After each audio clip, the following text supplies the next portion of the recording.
everyone, welcome back to Bosco Campus Vision. In the previous session, we have discussed the summary of Act 2, Scene 2, and today let's get on with the analysis. Through this scene, the character of Hamlet is further revealed. The king now sets a couple of spies on Hamlet to try to find out the cause of Hamlet's distraction. We know that King Claudius is setting up two of his courtiers, namely Rosencrantz and Guildenstern, to find out the cause of Hamlet's distraction. The political developments which ensure the continued security of Denmark show the shrewdness of Claudius as a ruler. See, the very moment that Claudius becomes aware of an external threat, a threat from young Fortinbras, he takes necessary steps to safeguard his throne and his kingdom. He immediately writes a letter to the King of Norway requesting him to discourage any movements or any attempts from young Fortinbras to usurp Denmark. So here we can see the shrewdness or the sharpness of Claudius as a ruler. Hamlet's conversation with Polonius, though Hamlet pretends that he is not in his right mind, shows his satirical wit. At first, Hamlet is speaking to Polonius in a spiteful manner, and he goes on to call him a fishmonger and all. And later, in another conversation, he goes on to compare Polonius with Jephthah. So, in all these instances, Hamlet's satirical wit is evident. Hamlet's suspicion regarding the motives of Rosencrantz and Guildenstern in coming to him shows Hamlet's worldly wisdom and his understanding of human motives and especially of Claudius's mind.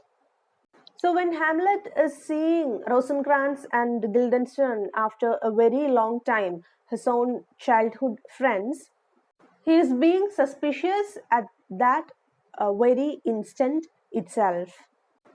So this suspicion regarding the motives of Rosencrantz and Guildenstern shows Hamlet's worldly wisdom and his understanding of human motives and especially of Claudius's mind.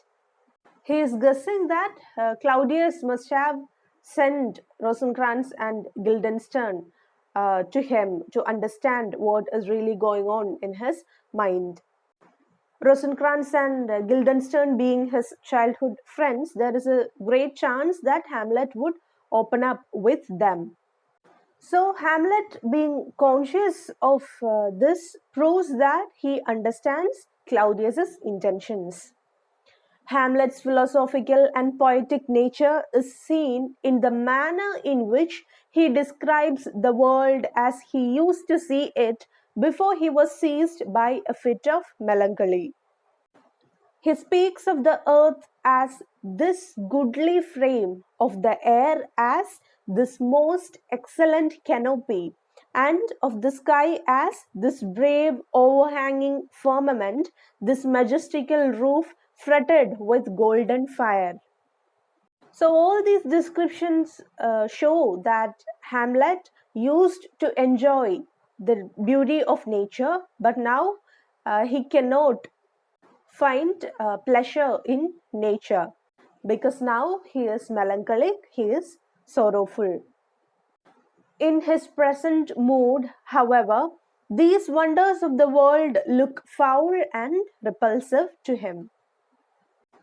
His apotheosis of man is also noteworthy. What piece of work is a man? How noble in reason, how infinite in faculties, in form and moving, how express and admirable. In action, how like an angel. In apprehension, how like a god. The beauty of the world, the paragon of animals, and yet, to me, what is the quintessence of dust? So Hamlet's apotheosis or his inference of man is also noteworthy. He says that man is a wonderful work of artistic creation. What piece of work is a man? Meaning, man is a wonderful work of artistic creation. How noble in reason, meaning he is wonderfully noble in having the powers of reasoning. So man is having the ability, or he is possessing the power of reasoning. How infinite in faculties, he has the faculties whose range is limitless. In form and moving, how express and admirable, meaning in his appearance and his movements, he is admirably exact and well proportioned. In action, how like an angel, so his actions are angelic. In apprehension, how like a god. So in his powers of apprehension or his powers of understanding, he is divine. The beauty of the world, meaning he represents the highest form of beauty in this world, the paragon of animals. So he is the highest of all animals. And yet, to me, what is the quintessence of dust? So now, as far as Hamlet is considered, for him now in his melancholic state, man is nothing but dust. Hamlet's interest in the theatre is seen in the fact that the news about the arrival of the players cheers him up. In fact, it proves him to be a keen theatre goer. See, Hamlet was broken in his spirits when Rosencrantz and Guildenstern announces that a troupe will be coming to the palace to perform a play on the following night. And even in his dull state of mind, he is really looking forward to watching the play. And it proves him to be a keen theatre goer. It is in this scene that Hamlet conceives the idea of staging a play through which he can seek confirmation of the ghost's account of the manner in which Hamlet's father was murdered. Hamlet's soliloquy at the end of this scene is therefore very important. Hamlet had to confirm whether Claudius was guilty of the murder or not. So this play that was to be performed would serve as a means for Hamlet to find out whether Claudius killed late King Hamlet. So the soliloquy at the end of this scene is important. He realizes his dilatoriness in the matter of avenging his father's murder. He suspects himself of being a coward. So Hamlet realizes that he is not doing anything to avenge his father's death. He is slow in the matter of avenging his father's murder, and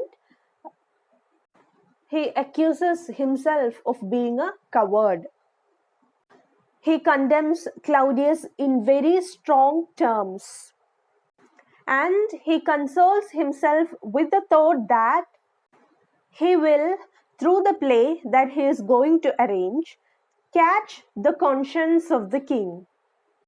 This soliloquy again shows that Hamlet is a man of meditative and speculative nature. He thinks the stratagem of staging a play to be necessary because the ghost he has seen may be a devil who wishes to exploit his weakness and his melancholy. So in this scene, we can see Hamlet's meditative and speculative nature as well. And he considers the possibility that the ghost might be a devil who wants to exploit his weakness and his melancholy. So he does not wish to act upon haste. He needs solid proof that Claudius is really the killer. And that is why he is ready to wait to avenge his father's death. So let's wind up today's session. As assignment, Write your views on the character of Hamlet as revealed in this scene. Thank you and have a nice day.